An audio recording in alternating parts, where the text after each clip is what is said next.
ನಮಸ್ಕಾರ ಸ್ನೇಹಿತರೆ, ಮತ್ತೊಂದು ಹೊಸ ಜಾಬ್ ನ್ಯೂಸ್ಗೆ ಸ್ವಾಗತ ಸ್ನೇಹಿತರೆ ಇವತ್ತು KKRTC ಅಂದರೆ ಒಂದು ಕಲ್ಯಾಣ ಕರ್ನಾಟಕದಲ್ಲಿರ್ತಕ್ಕಂಥ KSRTCಯಲ್ಲಿ ಖಾಲಿರ್ತಕ್ಕಂಥ ಹುದ್ದೆಗಳಿಗೆ ಏನು ಮಾಡಿದ್ರೆ ಅರ್ಜಿಯನ್ನು ಕರೆದ ಸ್ನೇಹಿತರೆ. ಇದಕ್ಕೆ ಯಾವ ರೀತಿಯಾಗಿರ್ತಕ್ಕಂಥ ಒಂದು ಅರ್ಜಿಯನ್ನು ಸಲ್ಲಿಸಬೇಕು ಹಾಗೆ ಎಲ್ಲ ಸಂಪೂರ್ಣದ ಮಾಹಿತಿಯನ್ನು ತಿಳಿಸ್ಕೊಟ್ಟಿದ್ದೀನಿ. ಆದಷ್ಟು ವಿಡಿಯೋನ ಸ್ಕಿಪ್ ಮಾಡಿದೆ ಕೊಂಡು ನೋಡಿ ಸ್ನೇಹಿತರೆ. ಸ್ಕಿಪ್ ಮಾಡಿದ್ರೆ ಏನೂ ಅರ್ಥ ಆಗೋದಿಲ್ಲ.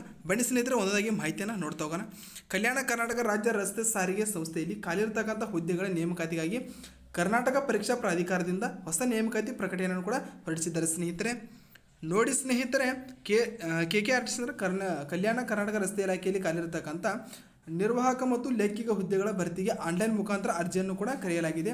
ಇಲ್ಲಿ ಒಟ್ಟು ನೋಡಿದ್ರೆ ಸ್ನೇಹಿತರೆ 1752 ಹುದ್ದೆಗಳ ಭರ್ತಿಗೆ ಅರ್ಜಿಯನ್ನು ಕರೆಯಲಾಗಿತ್ತು. ಅರ್ಜಿ ಸಲ್ಲಿಸಲು ಇಚ್ಛೆ ಇರತಕ್ಕಂಥ ಅಭ್ಯರ್ಥಿಗಳು KE ವೆಬ್ಸೈಟ್ಗೆ ಭೇಟಿ ನೀಡಿ ಅಲ್ಲಿ ಕೇಳಿರ್ತಕ್ಕಂಥ ಎಲ್ಲ ಸಂಪೂರ್ಣದ ಮಾಹಿತಿಯನ್ನು ತುಂಬಿ ನೀವು ಅಪ್ಲಿಕೇಶನ್ನ ಹಾಕ್ಬೋದಾಗಿದೆ ಸ್ನೇಹಿತರೆ. ಹಾಗೆ ಸ್ನೇಹಿತರು ನೋಡಿದ್ರೆ ಆನ್ಲೈನ್ ಮುಖಾಂತರ ಈ ಒಂದು ಅರ್ಜಿಯನ್ನು ಕರೆದಿದ್ದಾರೆ. ಹಾಗೆ ಲಿಂಕ್ ಕೂಡ ಪ್ರಕಟಣೆ ಮಾಡಲಾಗಿದೆ ಕೂಡ. ಈ ಹುದ್ದೆಗಳನ್ನು ಬಯಸ್ತಕ್ಕಂಥ ಅಭ್ಯರ್ಥಿಗಳು ಆನ್ಲೈನ್ ಮುಖಾಂತರ ಅರ್ಜಿಯನ್ನು ಸಲ್ಲಿಸಬೇಕಾಗಿರುತ್ತೆ ಸ್ನೇಹಿತರೆ. ಅದೇ ರೀತಿಯಾಗಿ ಇದಕ್ಕೆ ಯಾವ ವಿದ್ಯಾರ್ಥಿಯನ್ನು ಹೊಂದಿರಬೇಕು, ಇದಕ್ಕೆ ಯಾವ ದಿನಾಂಕ ಅರ್ಜಿಯನ್ನು ಸಲ್ಲಿಸಬೇಕು, ಹಾಗೆ ಇದಕ್ಕೆ ಮಾಸಿಕ ವೇತನ ಎಷ್ಟಿರುತ್ತೆ, ಎಲ್ಲ ರೀತಿಯ ಸಂಪೂರ್ಣದ ಮಾಹಿತಿ ತಿಳಿಸ್ಕೊಡ್ತೀನಿ. ಬನ್ನಿ ಸ್ನೇಹಿತರೆ.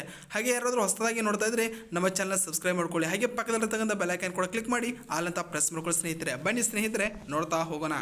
ಕಲ್ಯಾಣ ಕರ್ನಾಟಕ ರಸ್ತೆ ಇಲಾಖೆಯ ಸಂಸ್ಥೆಯಲ್ಲಿ ಖಾಲಿರ್ತಕ್ಕಂಥ ಹುದ್ದೆಗಳ ಕುರಿತಂತೆ ಹುದ್ದೆಗಳು, ಹಾಗೆ ಹುದ್ದೆಗಳ ಸಂಚಿಕೆ, ವಿದ್ಯಾರ್ಹತೆ, ಅನುಭವ, ವೇತನ ಶ್ರೇಣಿ, ವಯೋಮಿತಿ, ಅರ್ಜಿ ಶುಲ್ಕ, ಆಯ್ಕೆ ವಿಧಾನ ಮತ್ತು ಅರ್ಜಿ ಸಲ್ಲಿಸ್ತಕ್ಕಂಥ ವಿಧಾನ ಮೊದಲಾದ ವಿವರಗಳನ್ನು ಕೂಡ ನಾವು ತಿಳಿಸ್ಕೊಟ್ಟಿದ್ದೀನಿ ಸ್ನೇಹಿತರೆ. ಬನ್ನಿ ನೋಡ್ತಾ ಹೋಗೋಣ. ಹುದ್ದೆಗಳ ವಿವರ ನೋಡಿದರೆ ಸ್ನೇಹಿತರೆ, ಹುದ್ದೆಯ ಹೆಸರು ಬಂದ್ಬಿಟ್ಟು ನಿರ್ವಾಹಕ ದೇಶದಿಂದ 1737 ಹುದ್ದೆಗಳಾಗಿದೆ ಸ್ನೇಹಿತರೆ. ಸಹಾಯಕ ಲೇಖಕರಲ್ಲಿ ಬಂದ್ಬಿಟ್ಟು ನೋಡಿದ್ರೆ 15 ಹುದ್ದೆಗಳು ಖಾಲಿದ್ದು, ಒಟ್ಟು ಬಂದ್ಬಿಟ್ಟು 1752 ಹುದ್ದೆಗಳು ಖಾಲಿದಾವೆ ಸ್ನೇಹಿತರೆ. ಹಾಗೆ ಸ್ನೇಹಿತರೆ, ಹುದ್ದೆಗಳ ವಿವರ ನೋಡಿದರೆ ಸ್ನೇಹಿತರೆ, ಅದು ವೇತನ ಶ್ರೇಣಿ ನೋಡಿದರೆ ಸ್ನೇಹಿತರೆ, ಕರ್ನಾಟಕ ಸರ್ಕಾರದ ನಿಯಮಾವಳಿಗಳ ಪ್ರಕಾರ ಹುದ್ದೆಗಳ ಅನುಸಾರ ಮೂಲ ವೇತನ ನಿಗದಿಪಡಿಸಲಾಗಿದೆ ಮತ್ತು ತುಟ್ಟಿ ಭತ್ಯೆ, ಮನೆ ಬಾಡಿಗೆ ಭತ್ಯೆ ಸೇರಿದಂತೆ ವಿವಿಧ ಸೌಲಭ್ಯಗಳು ಕೂಡ ಇಲ್ಲಿ ಕೊಡಲಾಗುತ್ತೆ ಅಂತ ಕೂಡ ತಿಳಿಸ್ಕೊಟ್ಟಿದ್ದಾರೆ. ಅದೇ ರೀತಿಯಾಗಿ ಸ್ನೇಹಿತರೆ, ವಿದ್ಯಾರ್ಥಿ ನೋಡಿದರೆ ಹುದ್ದೆಗಳಿಗೆ ಅನುಸಾರವಾಗಿ ಅಂಗೀಕೃತ ಬೋರ್ಡ್ ವಿಶ್ವವಿದ್ಯಾಲಯದಿಂದ 10ನೇ ತರಗತಿ ಹಾಗೂ PUC ಹಾಗೆ ಡಿಗ್ರಿಯನ್ನು ಮುಗಿಸ್ತಕ್ಕಂಥ ಅಭ್ಯರ್ಥಿಗಳು ಯಾರು ಬೇಕಾದ್ರೂ ಕೂಡ ಅಪ್ಲಿಕೇಶನ್ ಹಾಕ್ಲಿಕ್ಕೆ ಅರ್ಹರು ಕೂಡ ಆಗಿರ್ತಾರೆ ಸ್ನೇಹಿತರೆ. ನೋಡಿ ಸ್ನೇಹಿತರೆ, ವಯಸ್ಸಿನ ಮಿತಿ ಬಂದ್ಬಿಟ್ಟು ನೋಡಿದ್ರೆ ಸ್ನೇಹಿತರೆ, ಇಲ್ಲಿ ಕನಿಷ್ಠ 18 ವರ್ಷ ಆಗಿರ್ಬೇಕಂತ ತಿಳಿಸ್ಕೊಟ್ಟಿದ್ದಾರೆ. ಹಾಗೆ ಗರಿಷ್ಠ 35 ವರ್ಷ, ಅಂದರೆ 18 ವರ್ಷ ಮೇಲ್ಪಟ್ಟ ಅಭ್ಯರ್ಥಿಗಳು 35 ವರ್ಷ ಒಳಗಿರ್ತಕ್ಕಂಥ ಯಾರು ಬೇಕಾದ್ರೂ ಕೂಡ ಅಪ್ಲಿಕೇಶನ್ ಹಾಕ್ಬೋದಾಗಿದೆ ಸ್ನೇಹಿತರೆ. ಇಲ್ಲಿ ವಯೋಮಿತಿ ಸಡಿಲಿಕೆಯನ್ನು ಕೂಡ ಕೊಟ್ಟಿದ್ದಾರೆ ಸ್ನೇಹಿತರೆ. ನೋಡಿದರೆ ಪರಿಶಿಷ್ಟ ಜಾತಿ ಮತ್ತು ಪರಿಶಿಷ್ಟ ಪಂಗಡ ಅಭ್ಯರ್ಥಿಗಳಿಗೆ 5 ವರ್ಷ ಏನು ಮಾಡಿದ್ದಾರೆ ವಯೋಮಿತಿ ಸಡಿಲಿಕೆ ನೀಡಿದ್ದಾರೆ. ಹಾಗೆ 2A 2B ಥರ್ಡ್ ಬಿ ಅಭ್ಯರ್ಥಿಗಳಿಗೆ 3 ವರ್ಷ ಏನು ಮಾಡಿದ್ದಾರೆ ವಯೋಮಿತಿ ಸಡಿಲಿಕೆಯನ್ನು ಕೂಡ ನೀಡಿದ್ದಾರೆ ಸ್ನೇಹಿತರೆ.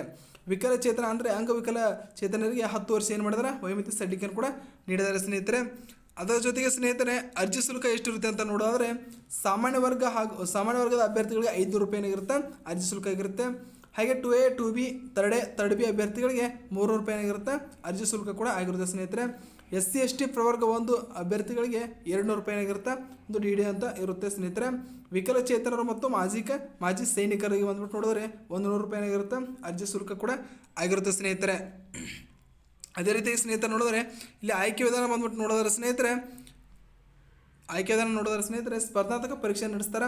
ಆಮೇಲೆ ಕೌಶಲ್ಯ ಪರೀಕ್ಷೆಯಲ್ಲಿ ಪಡೆದಂಥ ಅಂಕಗಳ ಆಧಾರದ ಮೇಲೆ ಏನು ಮಾಡ್ತಾರೆ, ನಿಮ್ಮನ್ನು ಆಯ್ಕೆಯನ್ನು ಕೂಡ ಮಾಡಿಕೊಳ್ಳುತ್ತೆ ಅಂತ ಕೂಡ ತಿಳಿಸ್ತಾರೆ ಸ್ನೇಹಿತರೆ.